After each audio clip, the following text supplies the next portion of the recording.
Major League Baseball opens with a bang. Let's get it started right off the bat, Teddy. And usually it's the defense is behind the offense. It's not hitting weather yet, Teddy. Major League Baseball sets an opening day record with 47 blasts out of the park. And some interesting stuff here. If you're betting overs, if you're betting grand salamis, Teddy, some interesting stuff took place there right on that hard line.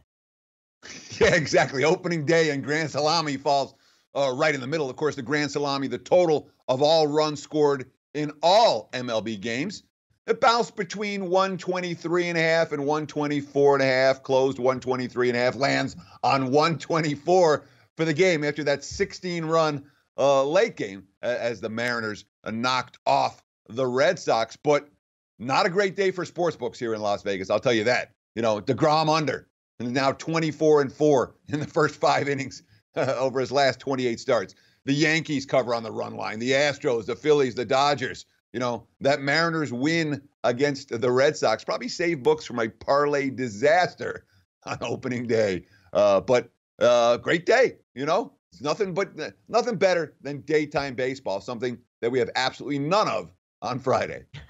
Yeah, exactly. That's going to be the problem. We're going to get a little bit of rant a little bit later in the show on that, but some interesting stuff yesterday, Ted. You're right. Chris Sale opens up to a lead. Looks like the night game's going to go the way of the public with Chris Sale. That one goes up in flames. The Phillies, even though they won 10-4, Teddy, my Philadelphia Phillies fans always hold up their end of the bargain. Couple strikeouts early from Bryce Harper. Gets the booze. And the one thing, Teddy, that I do want to ask you a question of, because sometimes we just don't know how long these pitchers are going to go early in the season. They're not stretched out. We talked about it yesterday. DeGrom was sensational through 6. He leaves the game and it's 1-0. And automatically, I'm thinking in my head, Teddy, they did this so many times as DeGrom last year. Leaves the game, only scored 1 run, 2 runs, but they're able to pull that game out. Talk about some early betting techniques, Teddy, when you have these starting pitchers, because we saw Max go up directly yesterday with DeGrom. You know, they might not go 7, 8, or 9, but they can give you 6 strong. First 5 might be a way to look at it for some of these guys. Absolutely. And particularly when we're talking about the very beginning of the season, the first timer through the rotation, you're not going to see a lot of pitchers get stretched out, let's say the way Justin Verlander did yesterday and threw 102 pitches. A lot of guys on fairly tight pitch counts early. So if you want to get involved with just the starters, of course, you look at the first 5 inning lines. Heck, you've been doing that with DeGrom for the last year plus. You're making a lot of money with the Mets and a lot of money with the unders. Getting to some Thursday hardcourt action, some interesting games to say the least yesterday. A sensational game we'll get to in just a few moments there between Purdue and Tennessee. But the offense left a lot to be desired, Teddy. When we saw lines yesterday coming out, 118, 117.5, 119 for Oregon, and then we flipped it over to the late game last night, Texas Tech and Michigan. Sometimes I had to make sure I had to update my clicker a few times through the computer saying, there's no way it's only 10-10 with 7 minutes to go in this game. But there was most assuredly a way it was only 10-10 with 7 minutes to go in the first half in that ball game. And that's because we're talking about, in both of these contests, we're talking about elite defensive teams. You know, the Michigan-Texas Tech game was, I mean, if you're a coach, you want to teach your team how to coach defense, I would put a film on that game. I mean, Texas Tech was remarkable. They, held Michigan to an all-time low in first half points, an all-time low in tournament points.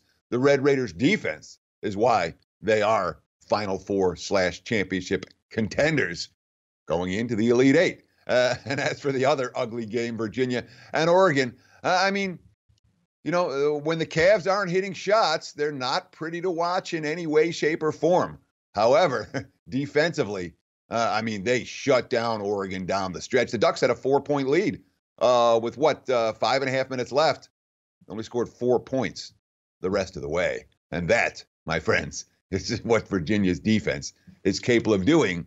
That's why the Cavs are where they are in the Elite Eight, despite struggling repeatedly throughout the first 3 rounds of the tournaments. Defense can carry you, and that's exactly what happened with Virginia last night. Teddy, watching that Purdue game, which ended up going to overtime, it's NCAA basketball. Kids get hot, kids get cold. You saw Purdue open out to a nice lead in that game. Tennessee closes. It looked like Tennessee was going to hang on in that game. And the closing line, sitting right around that 1.5, looks like it was going to close as a Tennessee winner, inbound underneath 3-ball. Did you think that was a foul last night on that final play to send it to overtime? I don't think that was the type of foul I would have called to decide a game. I'll put it that way.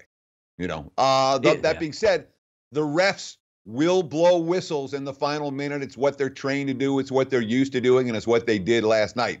Was it a foul? Wasn't it? Well, if you want to be sure, stay the heck away from the guy. Yeah, exactly. I mean, he does jump into him, which led to believe any bit of contact because, as you know, Teddy, the referee is going to be their point of focus is the shooter because it's the final second of the game. Any contact, they're probably going to blow that whistle. But I thought it was interesting on the inbound pass, Teddy.